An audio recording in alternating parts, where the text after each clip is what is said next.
ンジュール。フランスの宣伝部長マチルダです。ノートルダム大聖堂がやっと公開されましたね。ずっと中が見たいと思ってたんです。それで11日にやっと内部を見学してきました。今日はノートルダムのアクセス情報や周辺の見どころなど雑談を交えながらお話ししていきます。そもそもノートルダム大聖堂って工事が始まる前からいつも通るたんびに長い行列ができてた人気スポットなんです。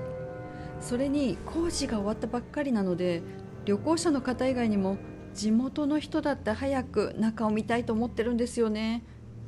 それで12月15日までは予約制になっていて、2日前から予約ができるんですけど、これがなかなか取れないんですよ。本当に予約がないと入れないのか確かめに行ったんです。予約がなくても18時からなら入れるみたいです。出直すことにしました。寒いのにかなりの人が長い列を作って並んでいました。どのくらい待つんだろうとちょっと心配したんですけど、意外にも25分ぐらいで入れたんです。通常に戻るのは12月16日からで、毎日午前8時から午後7時まで、木曜日は午後10時まで開館します。すごくいいなと思うのが、入場料が無料なんです。スペインとかイタリアに旅行に行った方はね、大聖堂とかで拝観料を払ったことあると思うんですけど、フランスは基本的に教会は無料なんですよ。せっかくなのでミサに参加したい方は平日1日3回行ってます。午前8時、お昼の12時、そして午後の6時です。ミサには誰でも参加できます。ただ、カトリックの信者でない方には一つ注意点があります。ミサの途中、周りの信者さんたちが立ち上がって祭壇の方に並び始めるんですね。その時にイエス・キリストの体を象徴する小さなパンを受け取って口の中に入れるんです。で、信者さんじゃない人は並んだとしても受け取らないようにしましょう。もちろん並ばずに座ったままいても問題ないです。おすすめの時間帯ですが、ノートルダムや他の教会も同じですけど、明るい時間帯に行った方がいいです。映像を見ていただくとお分かりのように、暗くなるとステンドグラスが全く見えなくなってしまうんです。フランスの夏は夜22時ぐらいまで明るいんですけど、冬は5時前には暗くなってしまいますから、旅のスケジュールを組むときに覚えておいてください。週末や祝日はいろいろな式典があるので、ホームページをチェックしてからいらっしゃるといいかもしれません。私はカトリックじゃないので知らないことがたくさんあったんですけど、例えばノートルダムって言えばここだけだと思ってたんです。そしたら地方にたくさんノートルダムと名前のついたところがあったんです。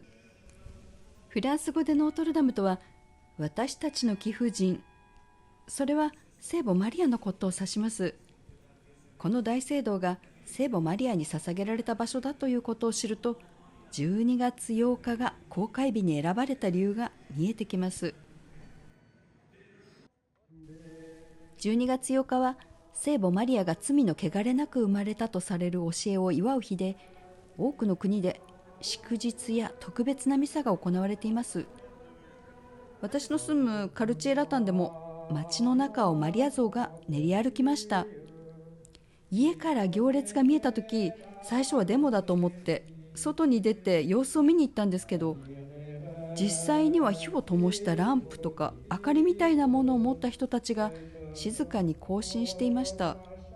それが聖母マリアを称える宗教的な行事だと分かったんです。この行事は毎年行われているそうで、商店街では町の人たちに見守られながら行列はゆっくり移動していきました。実際、公開の1年前には12月8日に完成させると決まっていたんです。2024年はオリンピックの年なので、なぜ夏ではなく12月に公開するのか不思議でした。おそらく早い時点で工事がオリンピックまでには完全な形で再建は難しいと判断されていたのでしょうね。そのため12月8日に間に合わせるために工事は3交代制にして昼夜問わず進められていました。ノートルダム公開前の工事の関係者を集めた式典で、マクロン大統領は5年間で再建するのは無謀だと言われたけれど、みんなの力で実現できたと感謝を述べました。この言葉で多くの困難があったことがはっきり分かりました。ニュースでご覧になった方も多いと思いますが、公開時に報道されていたのはノートルダムとマクロン大統領の姿でした。この映像がずっと残っていきます。現在の状況を知らない人には彼の成果として記憶されていくことでしょう。この点、マクロン大統領の政治的手腕は見事だと思いました。実は大聖堂の鐘には一つ一つ名前が付けられているんです。その中でも最も重要で大きな鐘の名前はなんとエマニュエル。説明の中で何度もエマニュエルという言葉が出てくるので、最初は大統領のことかと思ってました。でも実際には大聖堂の鐘の名前で大統領と同じ名前だったとしたときは、なんか不思議な縁を感じましたね。大統領が再建に大きな役割を果たしたこともあって、この名前の一致が偶然とは思えないですよね。ノートルダムの中のブティックでは記念メダルが数種類と記念品がたくさん販売されていました。かなり気合を感じました。お土産として利用価値が高いものが揃っています。日常的に身につけられそうなアクセサリーとか、お土産として人に渡すときにちょっと箱に入っていて渡しやすいもの、そんなようなものがとてもリーズナブルで、やっぱりレジには列ができていました。そんな中に公開記念の限定品もあって、私はそのブレスレットを買いました。これがそうです。ノートルダムの近くには大聖堂と関係が深い観光スポットもたくさんあります。中でも人気なのがサントシャペル。美しいステンドグラスで有名ですが、実は歴史的にも非常に重要な場所なんです。ここにはルイ9世というフランスの王様が関連しています。彼は非常に熱心なカトリック信者で、自らキリストの茨の王冠を購入しました。最初はその王冠をノートルダムに収めていたのですが、後にサントシャペルをその王冠を置くための場所として建てたんです。ルイ9世はフランスの王の中で唯一成人となった人で、名前は聖ルイ。フランス語ではサンルイと言います。またノートルダムのすぐ隣の島はサンルイ島と呼ばれています。ルイ9世の時代にはまだ開拓されていなかったのですが、後に彼の栄光をたたえてサンルイ島と名付けられました。ちなみにサンルイを英語で言うとセントルイスなのですが、アメリカの都市の名前にもなっていますね。それと歴史や文化が好きな人にとっては魅力的な施設がノートルダムの正面にありました。永遠のノートルダムというこの体験施設です。仮想現実の旅を45分間で体験するんですけど、中に入って特殊なメガネと背中に機械を取り付けてもらって、その後歴史の案内人と一緒に歩き回るんです。バーチャル体験は日本語も用意されていました。ただしこの機械を取り付けるときはスタッフの方は英語かフランス語で話します。バーチャル体験しなくても行ってみてください。そこにはノートルダム再建に関する展示がしてあります。それに大聖堂とは違うお土産が揃っていました。さらにここには無料のトイレがあるのです。もしノートルダムをパノラマで楽しみたい方は、市民に人気の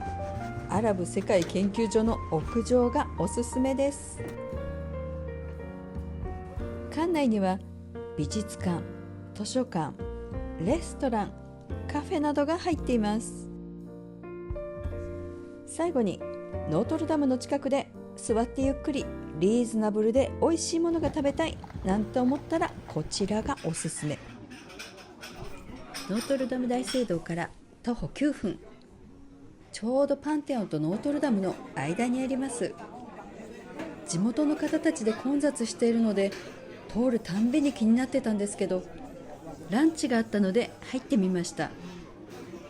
フランス南西部の郷土料理を中心としたビストロのようです。普段はあまり見かけないマッシュポテトにフレッシュなチーズを加えて伸びる食感があるアリゴがメニューにありました。